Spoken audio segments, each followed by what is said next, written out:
Mariia. Now the question goes to you. She's an expert of engaging innovative technologies into modern businesses and creative projects.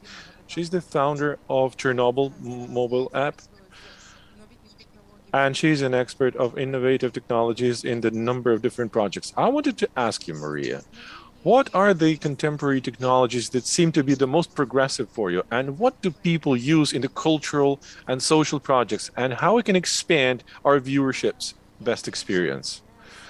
I'm going to start probably not from the newest ones, but from the things that seem to be quite problematic. One of the problems right now is to collect and put up the information that we have available online in the internet.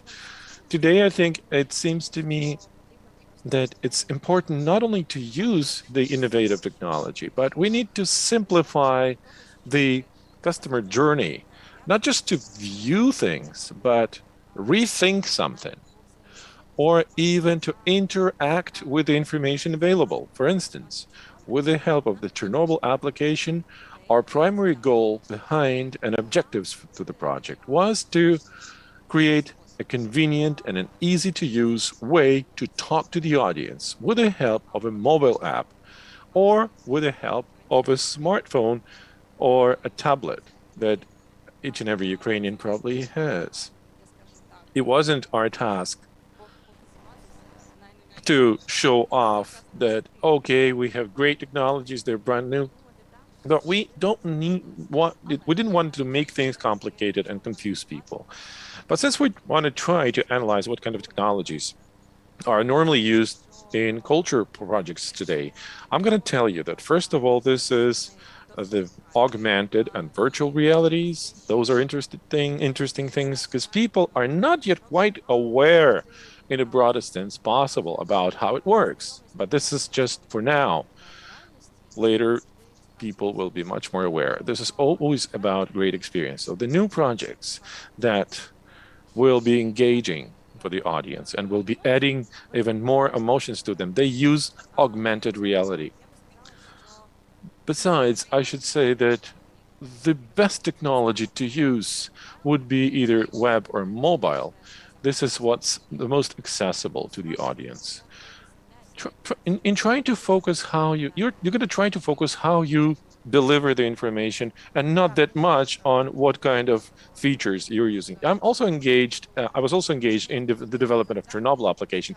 One of the main requests or demands from the modern technology is digitalization of the cultural heritage that we all have.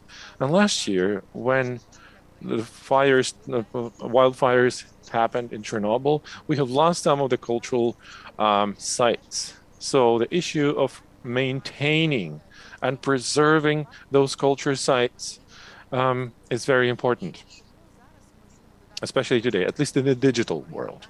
In Chernobyl application, there are virtual models. Some of the virtual locations will require for you to use those VR helmets, and not everybody has those. So we wanted to show those 3D models through this app. Valery, I just wanted to ask you to tell the story how you managed to scan those sites, those cultural heritage items and artifacts, and how interesting is this to the viewership? Actually, these are two questions in one. I'm going to tell you how we scanned it. So we several times traveled to the exclusion zone. First of all, we had to pick the locations and sites that we want to scan, and through laser scanning and photo telemetry, we were doing this. We had a laser scanner that helped us scan those sites.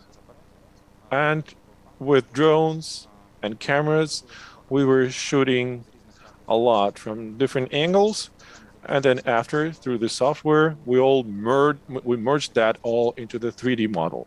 It just sounds very easy, but actually that's quite a job to do. I mean, you can't scan, perfectly every time, and you can't travel to the exclusion zone many times either. So you need to make many attempts, then it takes time to process everything.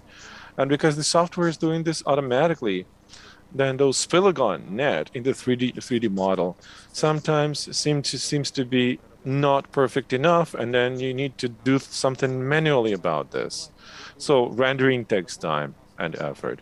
So that's a lot of work. And we have quite many people who are involved in doing that. I mean, those are professionals, but that costs a lot for culture projects. They're not very interested, I'm sorry, in making this for them because it doesn't pay too much. There are two production companies that managed to do this for us in a quite quality and prompt manner. So we had to optimize those ready-made 3D models because you can't just have a 3D model of 8 MB every time. So we had to make them lighter.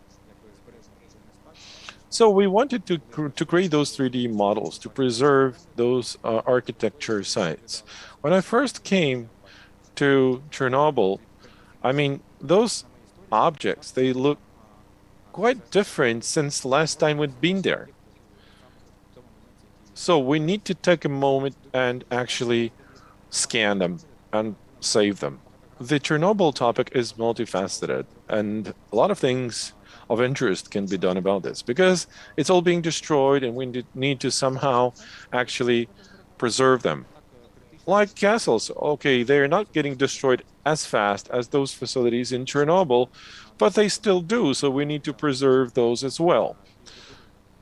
And then it's going to be efficient. Engaging 3D technology and scanning, it's the red line, a cross-cutting issue in Europe because there's a lot of cultural heritage and many sites in Europe. It's probably much more than in the rest of the Western world. So they are using those technologies very much. First of all, this helps preserve the images of those sites, and plus this actually helps digitizing all those facilities. And in Europe, they pay a lot of effort and time and also money into this. Otherwise, it's going to be demolished over time. It's going to depreciate, and you're not going to see it ever in your entire life. So we need to preserve all the cultural heritage, like Mariia already mentioned. And we want to make sure it's easy to do to the people. If you want just to look at something, it has to be just 1 or 2 clicks away. I wanted to add something. Not in Maine, they say Chernobyl will probably last for another 30 years, no more, as we've seen it.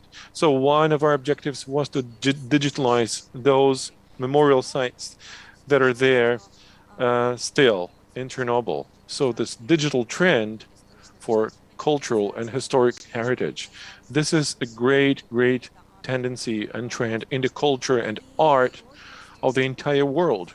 And technologies are developing immensely fast every day.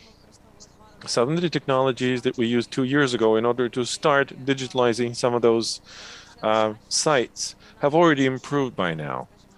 And we already have much easier ways to, first of all, convey this initial condition of those sites. I mean,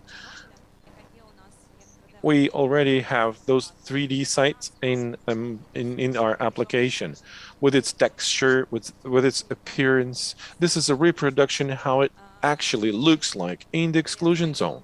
And I want to stress once again that the most important thing is to convey, to put the message across in an easy and understandable way. I would support Mariia because we're trying to digitize all the documents, pictures. We have a lot of content, but it's the same issue like museums. We have 200,000 artifacts in our museum, but here in the room, we can only show you 200. That's the same thing. But with the development of technology, it's important to realize the path that will help us get this digitalized artifacts closer to the audience, to the people. Because when we're talking about the great number of scanned elements, then just viewing them is not fun. Interactive things and the ability to interact with those items. This is our next step. We had another question mark when we had been working with two more projects. We created the first Chernobyl virtual exhibition, which was very unique. It was joined by 50 artists from all over Ukraine. We did a lot of exhibits in the digital space, and the problem was when they had been working on those sites, they were very interesting, very fun to watch in a virtual world with the VR helmet. But VRs are not yet available. This gear is not yet available everywhere. So we were looking for opportunities on how to present all those things on an online platform. So we have selected Mozilla Hubs, where all of those super quality objects have become polysemantic, so to say. But it was quite a special feature of the digital world today. That's why COVID, of course, caused a lot of challenges for all the organizations. But are the consumers ready for it? And are we ready to interact with the technology like we do with people? I'm going to tell you another story about why our interactive exhibition available on the app and supported by many countries. In many countries, it is available together with the Chernobyl Forum. We have found the pathway to not just show the digital information to people through the mobile app, but we're facilitating the path to more natural, to something like posters with VR. You can actually launch the application with your smartphone over the poster, and you're going to see actually some of the virtual reality features.